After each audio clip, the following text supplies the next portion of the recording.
What's up, everybody? It's the Midnight Rambler and my boy Craig.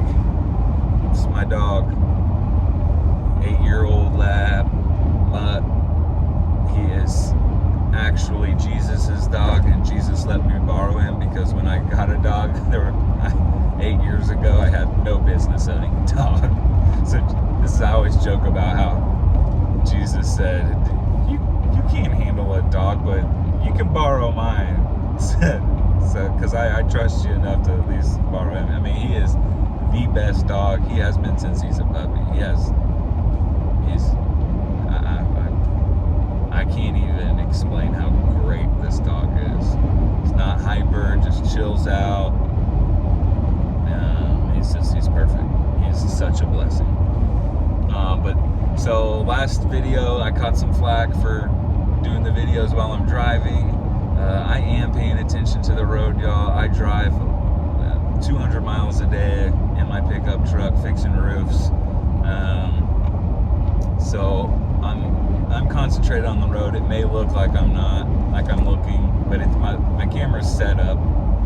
It's just sitting there, you know, so I usually just glance at it, but most of the time I'm looking at the road. So, and as a person who grew up texting and driving when we used to have T9 texting, some of y'all probably don't even know what that is, but you had to go A, B, C, and that would be hitting 2 3 times, 2 2 2, 4 4, 1, 9 9 9, 6 1 7 9 7 7 7. I could text like that and drive when I was 16 years old. So obviously, I mean, I don't want to jinx myself, but yeah. So this video is for my boy Wret. He's 15 years old. You know, I didn't really think this channel would attract so many younger folk, but it seems to have, and I don't mind it at all. I thoroughly enjoy helping whoever reaches out and with whatever they got. So Wret reached out and said he had some issues with his faith, and he was struggling. His family's struggling with their faith. Everybody's struggling with faith right now, y'all. I work with I mean, my phone has over 6,000 contacts. I know this because I just got a new one. I went from Google to iPhone, and they were transferring all my stuff, and they're like, oh, it doesn't take any time. And then the guy's like, wait, you have like 60-something hundred contacts? And I was like, yeah, I'm a roofer. I meet new people every day, and I put everybody in my phone. So I talk to people of all walks of life every day. I see what's going on, and the enemy is out, y'all. He is stronger than ever. I mean, I work with a lot of real estate agents, right? Because you got to have the roof fixed before you can sell the house, and yada yada, or inspected. So I meet these real estate agents, and the stubbornness that is going on between selling houses and everybody just wanting it their way. And I've been doing this for 6 years now, and I've never seen it like this. I've never seen such just pure selfishness, self-righteousness. Yeah, well, I could go into some specific examples on multi-million-dollar homes, and people are, you know, won't budge over $100,000. It's just insane. Like, if you're buying a $3.5 million home and they want 3.6, like, are you really going to freak out? Or if you're selling your home for $3.5 million and they offer 3.3, and you just flat out say no, and no to repairs, no to anything, if it's my way or the highway, that's what I'm saying. It's wild. And people are just rude. My wife works in leasing, and she leases high-end apartments, and the people in the buildings, are just so self-righteous. They come in and they just want the world. Like, they expect people, the front desk to deliver their packages, buzz up their food, all this stuff that's like, this isn't a concierge service. It's not what we have. And it's so strange just the way people are acting. And it's obvious to me, and I know it's obvious to a lot of y'all, that it is just this, it's the falling away. That's what the Bible calls it. And people, it's the COVID, people just are unhappy. And you gotta look past that. You gotta love everybody, Satan's doing this to all his people that haven't come to Christ. He's making them angrier and angrier and angrier, so that you as a Christian turn on them, and in turn makes you angry, and you treat them terribly. And by doing that, you sin, and Satan is being the accuser, says, hey, God, look what your Christian did. Look what he said about this person. Look what he did to this person. He said to this person. So don't fall for that. Don't fall for that at all. It's a lie. Be nice. Love everybody. I always say, love every terrorist and newborn baby the exact same. That's how you should walk life. Granted, it's impossible because we're humans, and that's, we're born into sin. But that's the goal, guys. That's the goal. That's what Jesus did. And so that. But anyways, this video is for my boy Wret. 15 years old, suffering with some depression. His family's got it rough. They're, just like everybody else. Not discounting you, Wret, but I just want you to know you're not alone. It's tough out there. So, first off, I want to talk about suicide. It's something that everybody goes through, especially around the age of 15. It's such a tough age, right? Because you're right, you're almost an adult, you're almost on your own. You probably could live on your own, right? But the law says that you can't. And, sometimes you're stuck with a family that doesn't really want you around anyways. And, you kind of start to feel like you're just a nuisance to them, and they're a nuisance to you. And the only thing that's keeping you there is the law, right? I remember when I was 16 and my dad put my car in my name, and when he started to, discipline me or whatever, I just said, Dad, I'm leaving, I will just leave. I own this car, you don't own this car. In Texas, 16 is a little different than most states. I could have left. My dad left home when he was 15 because his dad was a total drunk and beat his ass every day. So, that age is just so tough. You gotta push through, Wret, and anybody else listening, just pray on it and just stay the course, and find something find something or someone that you can talk to. YouTube has been a great outlet for me. I've made such great friends on YouTube and fellowship, and learned so much from people. So bury your head in that.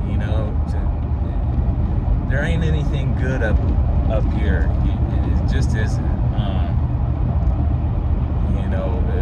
Jesus is coming soon, so just draw close as you can to him, and don't commit suicide, because it's I get asked a lot, as a person who professes Christianity very adamantly, about suicide. Do you think suicide's, unredeemable sin, or like the ultimate sin, or whatever they want to call it. And Catholics have a name for it. And it's just like, I don't know. What does that have anything to do with? Why do I have to know everything about Christianity to be a Christian? That doesn't make any sense. Like, not even mathematicians know everything about math. They're always learning. But the thing about Christianity, and when I became a Christian, I didn't know anything about, like, the doctrines and everything, you know. I was baptized in a Baptist church because that's where God had me, you know. I was playing guitar for his church band and getting paid for it, and I felt the Spirit, you know. That's really, you know, and I'd gone there for help with drug addiction, and I became a Christian purely based on the way I felt. I just felt it. I was like, this is right. This is right. I know this is right. There's something to this. I'm gonna go ahead and gamble on this thing. So then that's when I started my journey, you know, and obviously it was a long journey. I didn't straight come to Christ. There's a lot of stuff, but, you know, suicide, I do think if you do go through with it, and you know, you're not right with God, I think you're gonna have some work to do in the afterlife that you probably don't want to do. So just endure it now. You know, God disciplines the ones he loves the most, and keep that in mind. Every time you get thrown up against the lockers, or every time, you know, someone calls you fat or ugly. They used to call me rat face because I had big old ears and I got this nose. I mean, I look like a rat. I'm not gonna lie. It hurt my feelings so bad. I mean, and you're also, you're a teenager. You're developing, you know, your hormones and all that. And I know that's what your health teacher says, but it's true, y'all. So don't get overhyped over the small stuff. It is serious, though. I'm not trying to downplay it at all. You know, if you go back to my testimony, you know, you can hear about my issues with it, because I've been there. So, you know, Wret had also mentioned about a mentor of his that, you know, isn't necessarily a Christian, but has shown Wret, you know, the love that we're supposed to show each other as humans. And he said that's brought him closer to Christ, even though, you know, his mentor's not a Christian, because he sees that love. And so what I want Wret and the rest of y'all to look up is the word chesed. It's a old Hebrew word. I have it tattooed on the back of my neck. It was the first tattoo I got after I became a Christian. I got a cross, and then I got the word chesed, also pronounced chesed in Hebrew, Chessed. And what it stands for, there's no direct translation, but what it is the love that God has for you, which you can't comprehend how much God loves you. I mean, the guy knows how many hairs are on your head. He knows how many cells are in your body. He created every single one of them. He loves you so fucking much, y'all. So it's that love, but it also is the love that you attempt to have for God. So you're striving to have that love, that same love for God. And it's impossible, because we just aren't capable of it yet. Maybe in another dimension or whatever, but we're not capable of it yet. So, and then it also, so it's got three meanings. Chesed's got three things. It's the love that God has for you, number one. It's the love that you strive to have for God. And then it is the love that you strive to have for others. So it's your job is to love everybody as God loves them. That's what you're supposed to do. Even the meanest, grumpiest, just evilest people, love them. Kill them with kindness. You ever heard that? Kill them with love. And when they see that, you know, it changes people. So don't give up on anybody. Pulling up into my garage. This is a long video, 15 minutes. I may split it into two or just keep going. But Wret also, he had said one more thing I wanted to mention, because I just kind of got here, and I should probably open the garage before I back into it, right? Maybe y'all are right about this. I'll mess up my own garage, my own damn fault. So Wret had mentioned, he left a comment right before I started doing the video, and I'm glad he did. But I'm gonna read it out loud, Wret. I hope you don't mind. So I got a little time. I think I have a little time. I've got my best friend. It's 2:40. Yeah, I got plenty of time. My best friend growing up is getting baptized today, and we were, best friends. He was my first friend, right? He was my best friend all the way up until high school, and then we started playing different sports. He became more of a stoner kind of dude, and I was more of an athlete. And then, you know, we just went our separate ways, you know. We were just into different stuff. But he was like my first real friend. And I was telling my wife about this. He was the first person I remember like hugging and missing when he went on vacation when we were in kindergarten, and he lived across the elementary school playground. And when he got home, I was just waiting for 2 weeks. I was just waiting, like, well, when's Daniel coming up? When's Daniel coming up? And he calls me, and he's like, I'm home. And we run across, it's like 150, 200-yard field. It's got like 4 soccer fields on it. It's huge, and a playground. And we run across it, and we just meet in the middle and just hug each other. Like, you know, it was such a cool thing. So that's another, you know, reason I just hate COVID. It takes kids aren't getting to experience that. It's just awful. Don't. I can't say it because, you know, they'll probably come knock down my door and tell me I'm trying to spread COVID. But just love everybody. You know, human touch is absolutely necessary. So do whatever you've got to do to stay safe, obviously, but you know what I'm saying. So I'm gonna read about Wret's